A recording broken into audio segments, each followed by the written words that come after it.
Good morning, Morgan. Good morning to any of Morgan's friends that are joining us for this video today.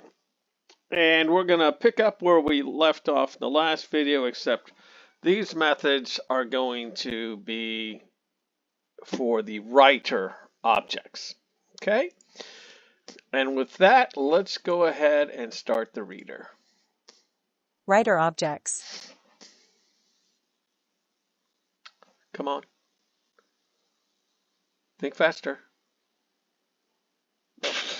Writer objects, dictWriter instances, and objects returned by the writer function have the following public methods. A row must be an iterable of strings or numbers for writer objects, and a dictionary mapping field names to strings or numbers by passing them through str first for dictWriter objects. Note that complex numbers are written out surrounded by parens. This may cause some problems for other programs which read CSV files, assuming they support complex numbers at all. All right, this the little thing that speaks is having problems because I've got this running in the background. That is one of the very first video games ever created. Well, I'm not going to talk about that. All right, so let's talk about these writers. Okay, we got a method called writeRow. Okay, I think we've used this, haven't we? Okay, let's listen to it.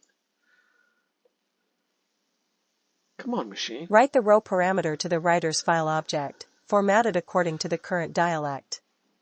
Return the return value of the call to the write method of the underlying file object. Okay, we've used this object before in the FAT, and here it's the same method, but then we put in rows. Write all elements in rows, an iterable of row objects as described above, to the writer's file object, formatted according to the current dialect. All right, now let's go. What's this next one? Dialect, a read-only description of the dialect in use by the writer. Okay, so we're going to use that when we don't know what the dialect is because we've inherited it, right? Oh, and here's the write headers. We've used this too. Write a row with the field names, as specified in the constructor, to the writer's file object, formatted according to the current dialect. Return the return value of xwriter.writeRow, call used internally. Right, and that's the thing that we did right before we started writing all the rows.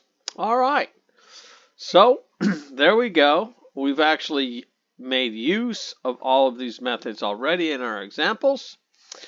And we're almost done. We got 2 more videos. They're going to be short too, and we'll be out of here and off to Django. Anyway, enjoy the rest of your day, and we'll see you in the next video, okay? All right.